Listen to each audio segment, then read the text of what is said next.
Hey there folks, Aldershot here, and today we're going to do an impression on Shelter 2, developed by Might and Delight, and on sale on Steam at the regular price of $15 USD. Shelter 2 is the sequel to Shelter 1, of course, but if you haven't played Shelter 1, it's advertised as a survival game, but done through the perspective of a family of animals, which I thought to be very interesting, right?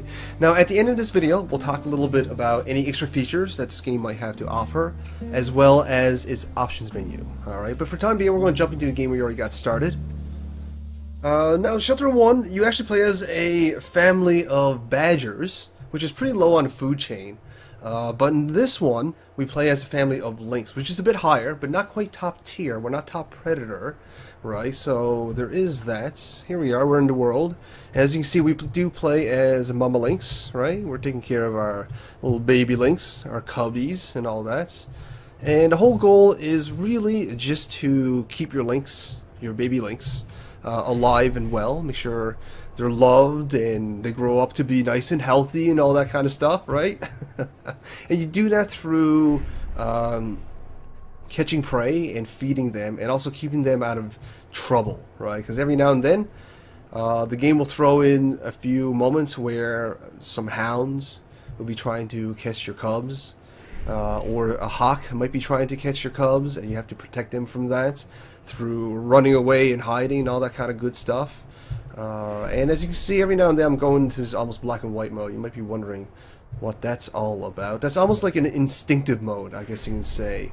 And when you're in that mode, when you're in that vision, you can see little symbols from a distance, right? They're kind of like points of interest, almost like suggested locations for the player to kind of run towards. Because the map is pretty big, it's pretty open. It does leave room for the player to explore. But also, in this kind of instinctive vision, you can see potential prey a lot clearer. And you're going to want to catch prey in order to keep your family nice and healthy. So we're going to try and do that. See if we can catch ourselves a rabbit. You can catch a variety of different prey as well. There's also deer, right? So we got ourselves a rabbit. We'll drop it on the ground. So our baby cubs can have some om-noms, just like that. I think one of the most striking things about the game is definitely the aesthetics, what you're looking at right now. It's done in this sort of low polygon mode, or low polygon fashion, I mean. And the textures is one of the more interesting aspects. It's done in this almost paper mache or a paper collage sort of style. It definitely stands out. It's definitely very unique. And it totally grabbed my attention when I first saw the first Shelter anyways. I did play the first one. Anyways, we are changing seasons, and in this game you can actually grow up. Your fur will change with the seasons, and your cubs will also grow up and they will mature. Like right now they're like teenagers at the moment. They're a little bit more grown up, a little bit more mature. They can handle themselves a little bit better, but they still need Mama Linx to take care of them. Alright, we still have to catch some food for them, so we'll keep doing that. Alright, see if we can catch ourselves some more rabbits. So aesthetically, this game is quite gorgeous, right? It's stylized very cohesively and also very uniquely. It catches people's eyes, and not to mention the sound design and the soundtrack is done equally well, right? The music is absolutely fantastic. It very much suits the atmosphere that this game is going for. And the sound design is really well done as well. It reflects, you know, the wildlife. You can hear birds chirp. All the animal sounds are quite realistic and believable. And you can hear the wind rustling bushes and the grass and all that kind of good stuff. So visually and audio wise, this game is... I don't really have a lot of complaints. It's a gorgeous looking game.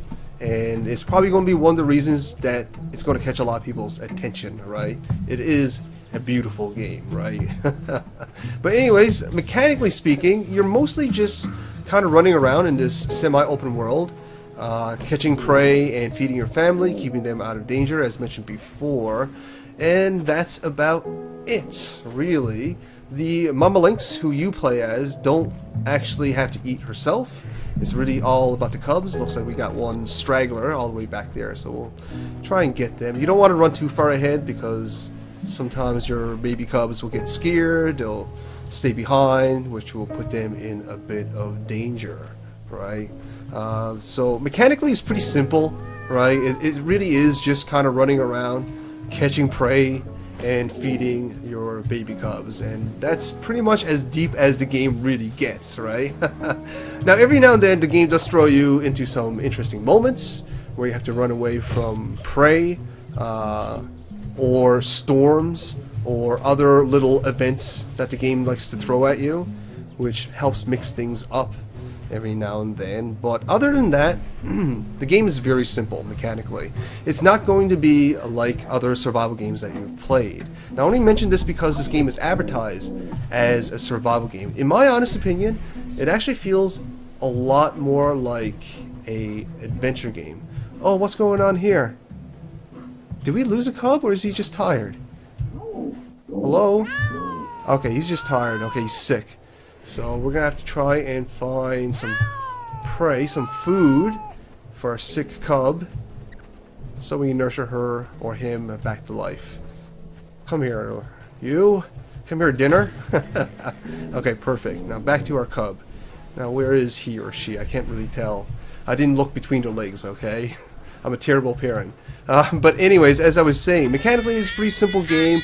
It doesn't really get much deeper than going around catching rabbits. And like I was mentioning, if you're looking for more of a traditional survival experience, you're not really going to get it from this game. When I first played Shelter 1, the very first one, I was expecting, you know, more of a traditional survival game, but through the perspective of an animal, which I thought was a brilliant concept. But what I got really was more of an adventure game, right? The adventure of this family, the story of this family, the events that unfolds, and all that kind of good stuff. But it doesn't really feel like a survival game whatsoever. Like, you don't even really have to take care of yourself, just your cubs. And even if you do lose a cub, the game doesn't really punish you on a mechanics level. In fact, the game actually gets easier as there's less mouths to feed. Now, I think what the developers are trying to go for is that if you lose a cub, the real punishment for the player is on the emotional level, right? The developers want the player to feel connected to its family, which makes sense to me, right? But unfortunately, I don't really feel that connection.